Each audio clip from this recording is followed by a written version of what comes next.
Boa noite. Mensagem do Papa encoraja autoridades e fiéis à solidariedade com os que fogem de conflitos e perseguições. Nossa equipe na Itália conta a história do segundo milagre de Lanciano. Marcha em Brasília pede aprovação do Estatuto do Nascituro e proibição da assistolia fetal. TV Canção Nova acolhe na capital federal treinamento do Conselho Episcopal Latino-Americano voltado para religiosos. Rio Grande do Sul, o processo de reconstrução após enchentes continua. Autoridades gaúchas trabalham para normalizar abastecimento de água e tratamento do esgoto. Em Minas Gerais, nova plataforma mapeia perfil de desaparecidos e cria soluções preventivas. E a iniciativa que valoriza a capacidade de alunos e promove a inclusão. O Canção Nova Notícias está começando a serviço da vida e da esperança.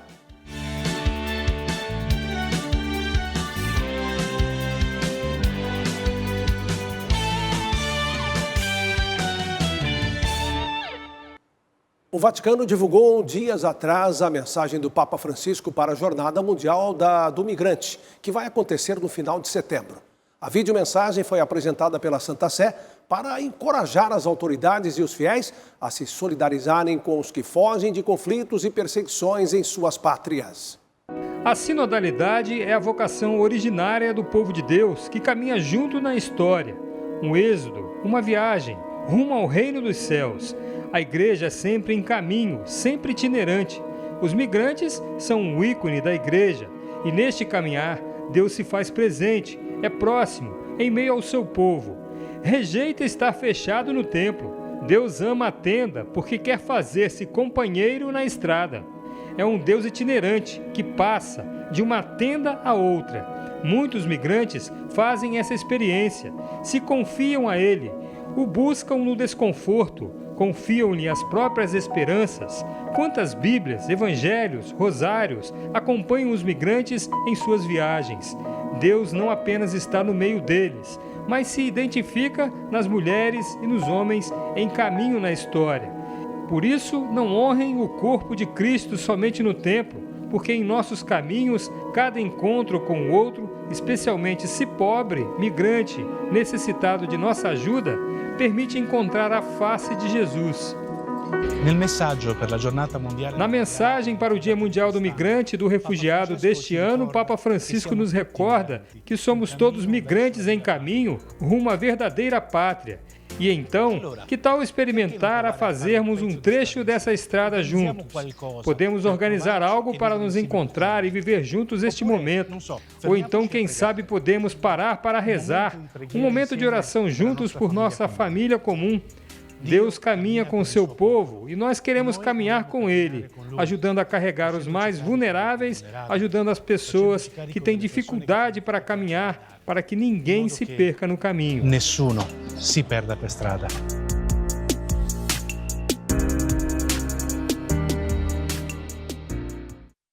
A cidade italiana de Lanciano é conhecida pelo milagre eucarístico que ocorreu nos anos 700 d.C., um acontecimento na vida da igreja.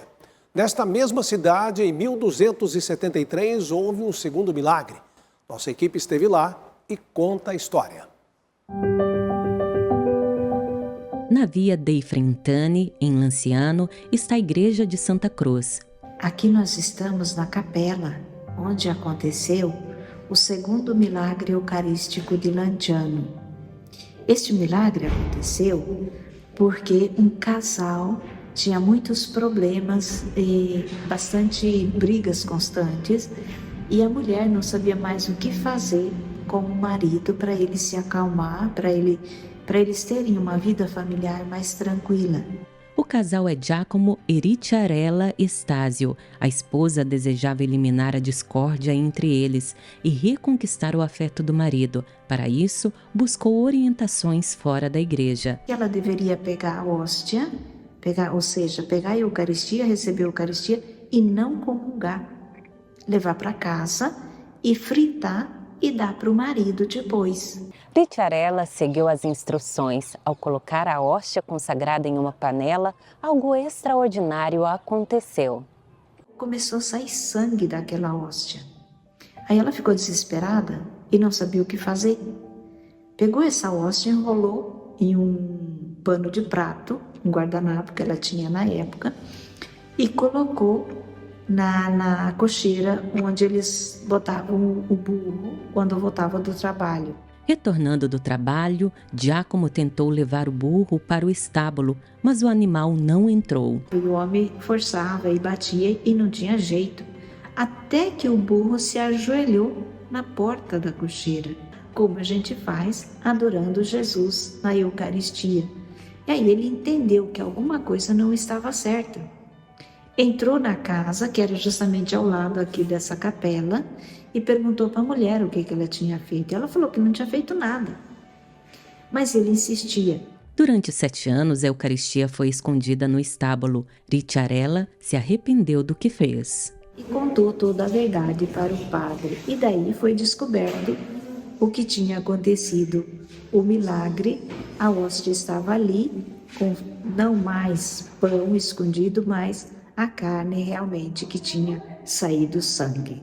Essa história está documentada em uma cópia autêntica de um pergaminho feita em 1788. Além do material do século XIII, muitos outros documentos confirmam a veracidade do fato e o culto ininterrupto ao longo dos séculos.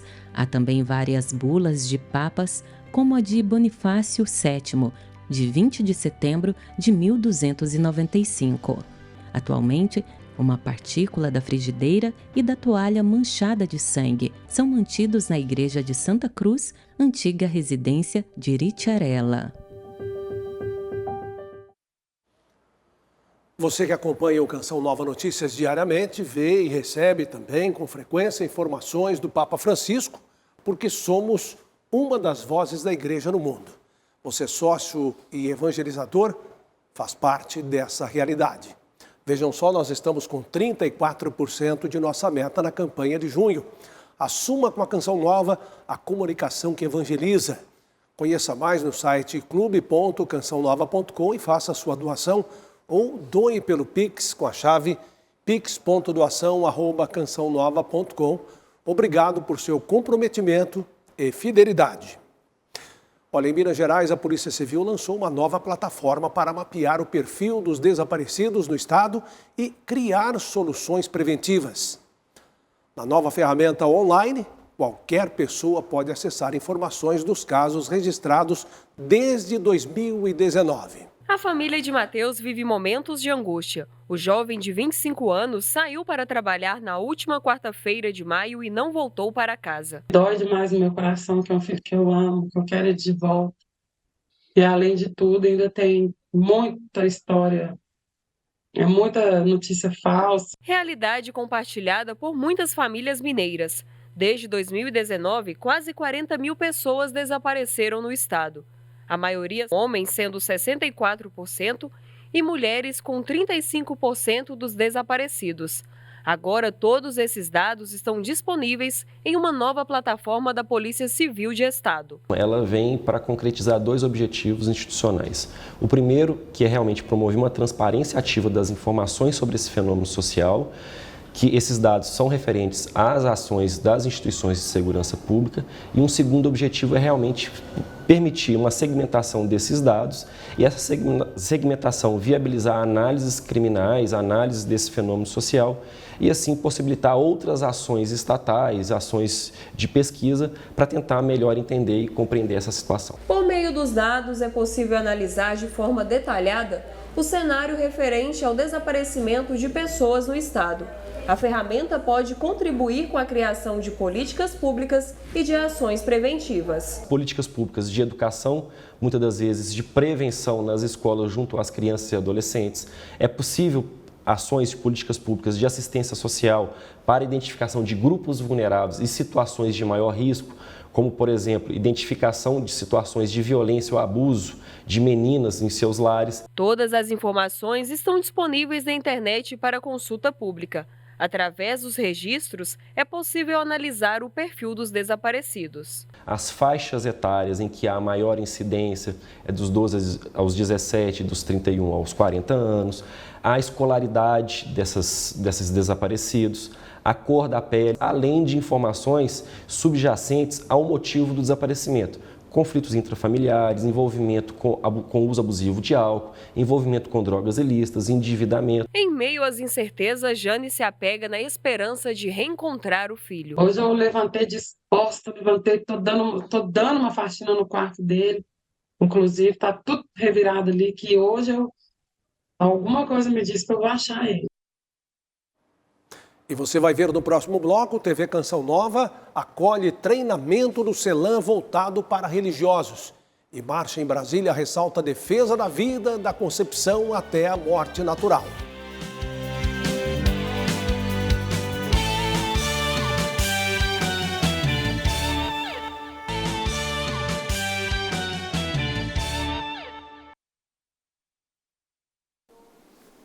Hoje, em Brasília, aconteceram movimentos importantes contra o aborto.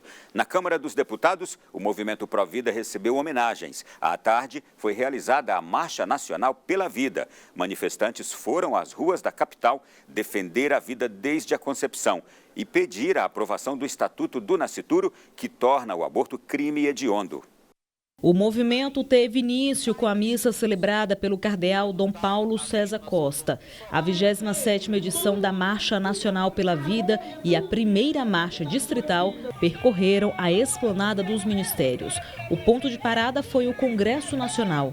Nós estamos pedindo a aprovação do Estatuto do Nascituro, que já é tradicional do movimento, e também estamos apoiando aqueles projetos de lei que se opõem ao que o Supremo fez, né, de negar uma determinação do Conselho Federal de Medicina impedindo o aborto por assistolia fetal depois de 22 semanas, quando a criança já está plenamente viável. E, infelizmente, houve uma liminar do ministro Alexandre de Moraes que terminou com essa regra do Conselho Federal de Medicina, liberando aborto até 9 meses de gravidez. Para o deputado federal Nicolas Ferreira, que defende pautas pró-vida na Câmara, o movimento fortalece o trabalho dos parlamentares. Não é uma luta somente política, é uma luta espiritual. Eu quero parabenizar aqui aos católicos.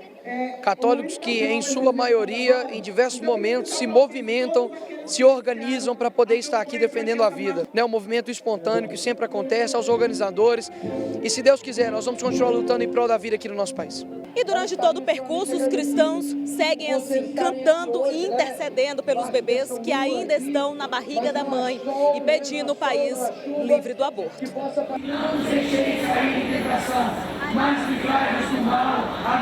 Para o padre João Batista, a presença da Igreja Católica no movimento mostra que a Igreja se preocupa com a defesa da vida humana desde a concepção. A Igreja, como sempre, defendeu a inviolabilidade da vida humana.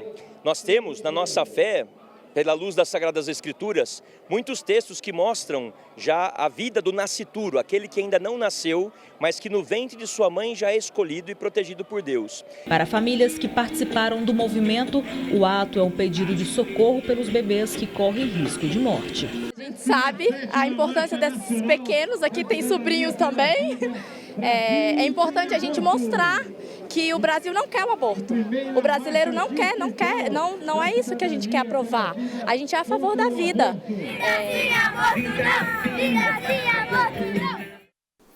O Supremo Tribunal Federal suspendeu nas cidades de Ibirité, Minas Gerais e Águas Lindas de Goiás, leis que proibiam o uso da linguagem neutra ou não binária em escolas públicas municipais. O relator da decisão, ministro Alexandre de Moraes, entendeu que não compete ao município ter esta decisão em relação ao conteúdo pedagógico e que a matéria é assunto da União. O julgamento foi realizado em plenário virtual e 6 ministros acompanharam a decisão de Alexandre de Moraes, formando maioria. Já o ministro Cristiano Zanin acompanhou o relator, porém afirmou que a linguagem neutra não está de acordo com as normas da língua portuguesa. E a TV Canção Nova acolheu na manhã de hoje, em Brasília, o treinamento promovido pelo CELAM, Conselho Episcopal Latino-Americano, com religiosos e leigos, visando promover uma melhor gestão de crise e como interagir com os meios de comunicação. O curso já foi realizado em outros países da América Latina e do Caribe. Diversos ambientes de gravações para os participantes do treinamento foram montados na sede da TV Canção Nova, em Brasília, para a realização de entrevistas. TV e rádio, com a participação de jornalistas da Canção Nova e de outras mídias. Os entrevistadores fizeram uma série de perguntas e os entrevistados serão avaliados de acordo com as respostas. O bispo da Diocese Maranhense de Imperatriz ressaltou que a igreja precisa estar preparada para se comunicar com a sociedade. E hoje a maneira de chegar mais longe, mais rápido, direto ao coração das pessoas é também através das redes sociais, dos meios de comunicação. Por isso a importância decisiva para levar a boa nova ao coração de todas as pessoas. Os jornalistas fizeram perguntas duras sobre os mais diversos temas que envolvem o cotidiano dos participantes. O objetivo é prepará-los para lidar com os veículos de comunicação e aprimorar a forma de se comunicar dentro e fora do ambiente eclesial. Um dos responsáveis pelo curso afirma que não se trata apenas de uma estratégia de comunicação, mas parte de um processo novo vivido pela igreja em todo o mundo. A abertura de canais de diálogo entre o clero, os leigos e a sociedade como um todo. A estratégia principal aqui é proclamar a verdade. Mesmo que tenhamos que reconhecer o escândalo de alguns membros da igreja, ser transparente. O padre Pedro veio da Diocese de Aracaju para participar do curso. O religioso disse que uma boa comunicação é fundamental para evangelizar e a formação vai ajudar nas celebrações e momentos de oração com os paroquianos. A preocupação da igreja é como eu posso chegar a todas as pessoas, desde aquelas mais letradas, aquelas menos letradas. E a comunicação, como eu disse, é um meio de evangelização. E uma última informação. O governo federal anulou o leilão que aconteceu semana passada para a importação de arroz. A Companhia Nacional de Abastecimento Conab esclareceu que é necessário revisitar os critérios estabelecidos no certame para garantir a contratação de empresas que tenham capacidade técnica e financeira para arcar com a importação. Das 4 ganhadoras na semana passada, apenas uma empresa atua no ramo de comércio exterior. Na manhã de hoje, o secretário de Política Agrícola do Ministério da Agricultura, Neri Geller, responsável pela realização do pregão, foi exonerado do cargo. Nós ficamos por aqui. Até amanhã com mais notícias de Brasília.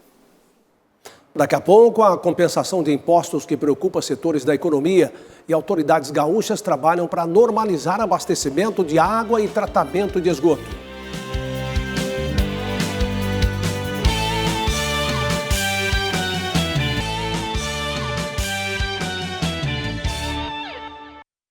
O Canção Nova Notícias volta aqui de São Paulo. Boa noite para você.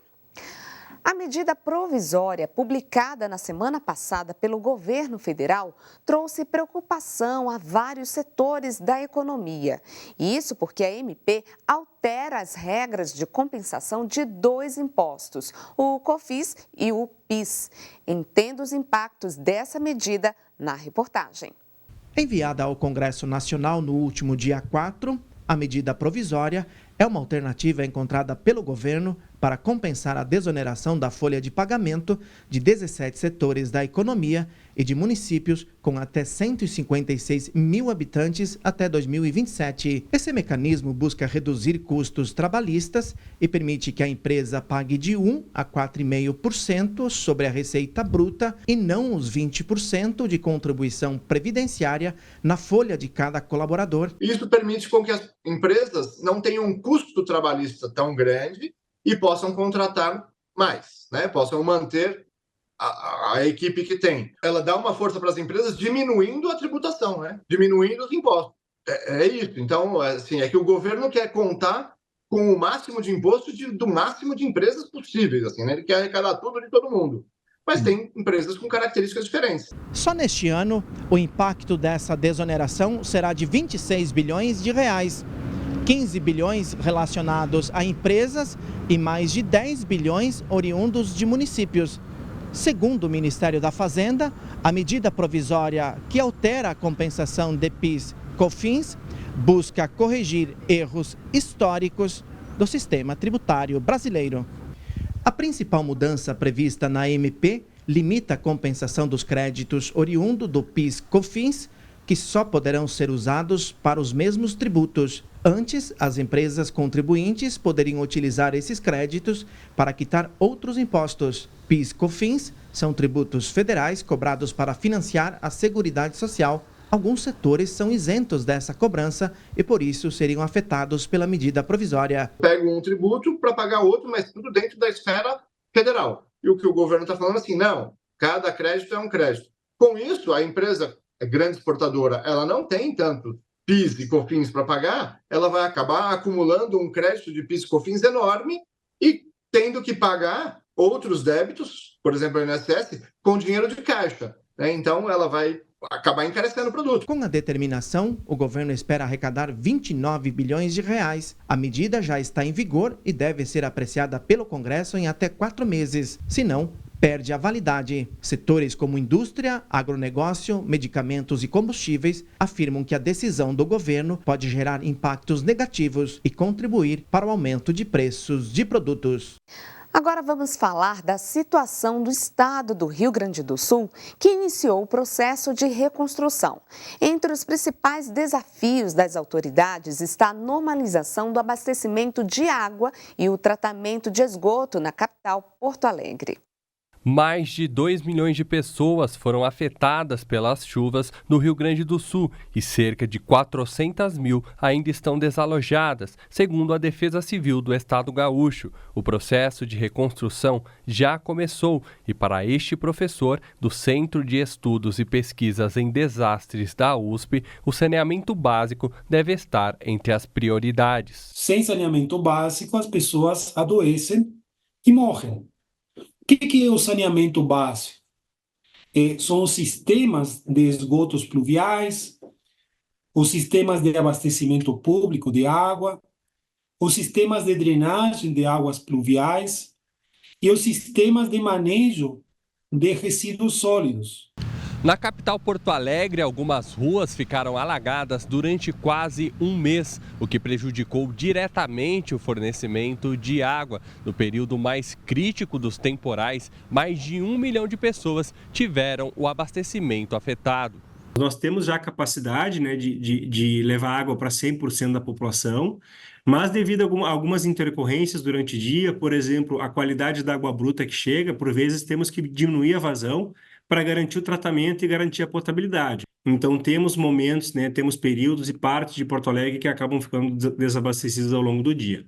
Além das 6 estações de tratamento de água, as unidades que cuidam do esgoto e as de bombeamento de água pluvial também já estão funcionando. Segundo Maurício, o desafio é realizar obras de saneamento básico para evitar que isso aconteça novamente. Nós precisamos fazer essas obras, aí claro que demanda estudo, demanda projeto, não são obras simples, nenhuma delas estamos falando de obra simples, requer uma série de cálculos estruturais, de horas homem aí de engenharia para se desenhar um projeto bem robusto.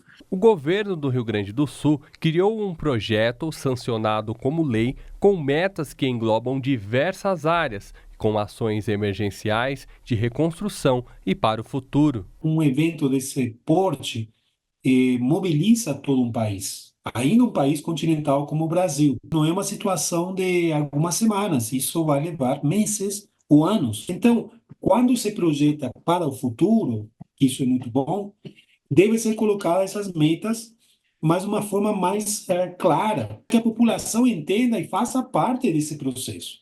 Nós ficamos por aqui. Amanhã voltamos direto de São Paulo com outras informações para você. Nosso encontro é logo depois do Sorrindo para a Vida no Boletim de Notícias. Até lá! Como temos mostrado desde o início das enchentes no Sul, entre as muitas ações da igreja durante esse tempo de desafios para o povo gaúcho, a comunidade Shalom se faz presente com ações realizadas por uma expedição missionária. Paróquias transformadas em abrigos, em centro de recebimento e distribuição de doações. Padres, seminaristas, leigos empenhados em doar a vida e ajudar os atingidos pelas águas, unidos aos órgãos de governo. Esta tem sido a rotina aqui no Sul.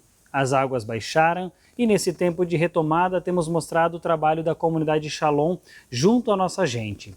Limpar casas, capelas e distribuir doações são algumas das atividades. Hoje vai ser esse o nosso serviço na atenção, no cuidado, à limpeza aqui nessa capela, e continuamos também tantos outros serviços em vista da reconstrução, em vista de oferecer aos nossos irmãos aqui no Rio Grande do Sul esse apoio humano, esse apoio espiritual, levar o consolo, a esperança e a presença de Deus para cada um deles. De acordo com os missionários, a experiência de ser igreja, de viver a caridade e amar em cada serviço é a forma de transbordar o amor recebido de Deus que clama no coração da missão. Vai e reconstrói a minha igreja. Tapou para cima da janela, né, a igreja, e aí, como vocês viram, né, era lama, o salão da comunidade também. A nossa casa também ficou até o teto. Então a gente agradece muito a comunidade, a vocês, né, pelo apoio que vocês deram para nós, para nos animar, porque chegou a dar um desânimo assim na hora, né, que a gente vê tudo destruído, a luta que a gente teve para construir a nossa casa, tudo sujo, a nossa comunidade. Foi muito bom vocês terem vindo para dar esse apoio para a gente. Nós ficamos inteiramente gratos. Una-se às Missões Shalom ou ao trabalho das paróquias do Estado. Nós, Canção Nova, além das doações, vivemos a missão de comunicar a verdade da fé e da esperança para que a Igreja continue a missão concreta de amar. A maior parte do país continua sob influência de um bloqueio atmosférico, que atua até o dia 20 de junho, garantindo o tempo firme no interior do Brasil. No sul, a chuva continua dando uma trégua, alívio para os gaúchos. O tempo fica firme em toda a região. E é preciso ficar atento à baixa umidade relativa do ar em algumas áreas do interior. Não há previsão de chuva para os estados do Sudeste e o mesmo alerta para a umidade está valendo, especialmente em São Paulo e também em Minas Gerais. Na região centro-oeste, a previsão é de tempo firme e seco. As temperaturas vão estar assim. Em Cuiabá, máxima de 36 graus. Em Brasília, mínima de 13 e máxima de 28. Chove a qualquer hora do dia em Salvador e também no litoral de Sergipe. Essa chuva pode vir em forma de temporais. No norte do Ceará, Piauí e Maranhão, a chuva acontece em forma de pancadas a partir da tarde com raios. Chuva frequente e intensa no oeste de Manaus e também no centro-oeste do Macapá. No restante da região, a possibilidade é de pancadas de chuva ao fim do dia. As temperaturas nesta quarta-feira vão estar assim. Em Salvador, mínima de 23 e máxima de 28. No Rio de Janeiro, a máxima chega aos 31 graus. Olha, a seguir, a iniciativa que valoriza as diferentes capacidades de alunos e promove a inclusão. E a história de uma comissária de voo que estuda mecânica de aviões.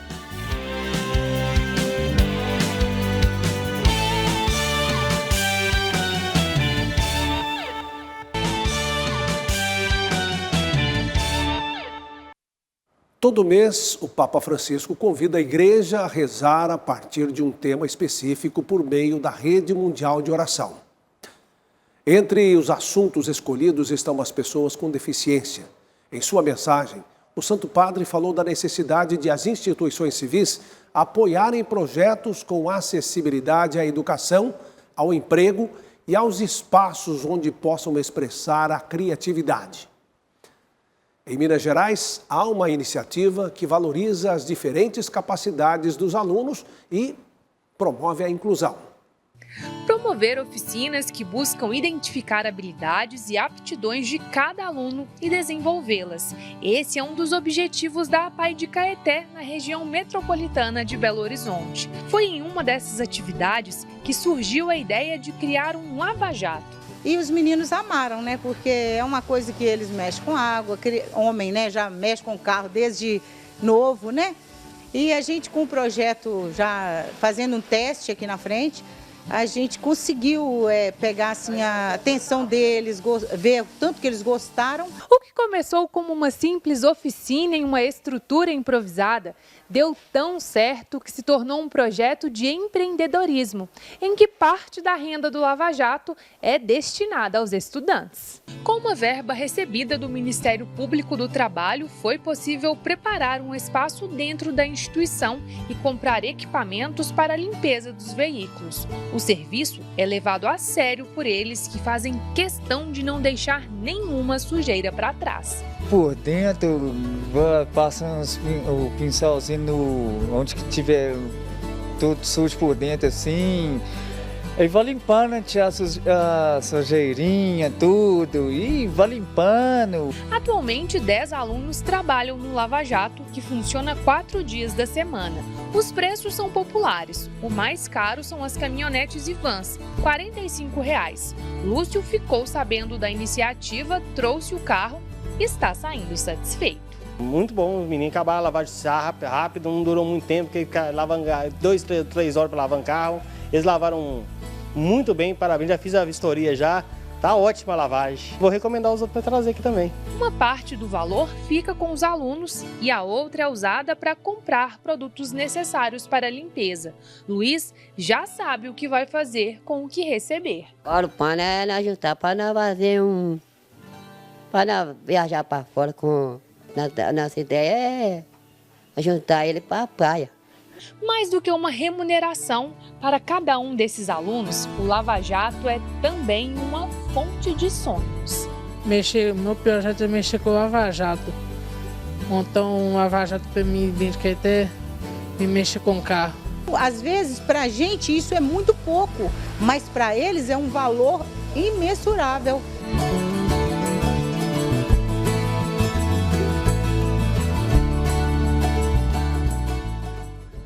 Em Taubaté, no interior de São Paulo, uma mulher de 72 anos viveu parte de sua vida nas alturas. Comissária de voo, Dona Alice hoje estuda para ser mecânica de aviões. Mesmo com alguns obstáculos, ela não pensa em desistir. Veja na reportagem de Maicon Oliveira e Ederaldo Paulini. Nossa equipe veio à Escola Municipal de Ciências Aeronáuticas de Taubaté, no interior de São Paulo, conhecer a história de Dona Alice Sanches. Ela tem 72 anos, é comissária de voo e atualmente estuda para ser mecânica de aviões. Vamos com a gente conhecer essa relação de amor com a aviação? A paixão por aeronaves surgiu quando Dona Alice era pequena e vivia na cidade de Peixe-Boi, região nordeste do Pará. Pobre, não tinha conhecimento de absolutamente nada, pela primeira vez ver um avião no ar, aos 9 anos de idade. E fiquei encantada. E a primeira pergunta foi, como isto se segura no ar? Sua infância não foi fácil, porém os obstáculos não a impediram de buscar explicações. Quando eu vi que a mulher podia ocupar outro lugar, que não ali necessariamente ser mãe, dona de casa ou no máximo professora naquela época, eu quis ser aeromoça. E minha mãe, com certeza, não foi por maldade. Ela viu que era uma realidade inatingível para a minha vida. Depois da negativa, o sonho de Alice adormeceu. Ela se casou e dedicou a vida aos 7 filhos e ao esposo que faleceu após quase 50 anos de casados. Meu marido teve um câncer por 3 anos, eu cuidei dele e fui num casamento de 47 anos até que a morte nos separou. Após o luto e a passagem dos anos, o sonho de Alice renasceu. E aos 69 anos de idade eu tive a oportunidade de cursar comissário de voo.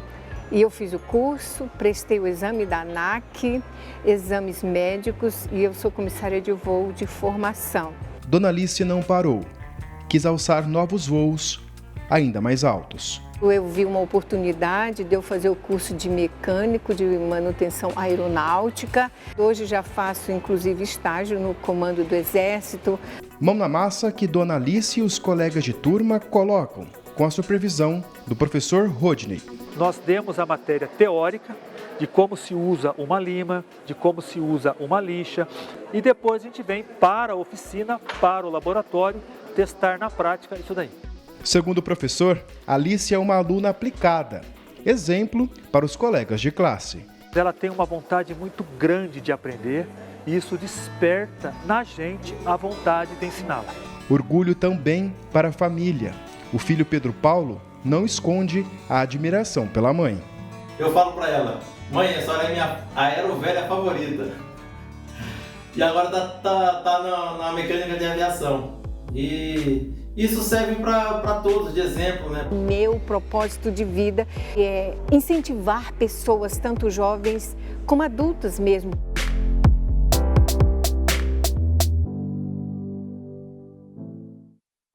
Parabéns a dona Alice, né? Por perseverar. Olha, assista em instantes, a partir de 8 horas, ao programa Pra Ser Feliz com o padre Adriano Zandoná. Às 9 você assiste Reinflama e às 10h30 tem PHN. Amanhã, Adilson Sabará estará na apresentação do Canção Nova Notícias. Eu retorno na quinta e desejo a você uma ótima noite e muita paz.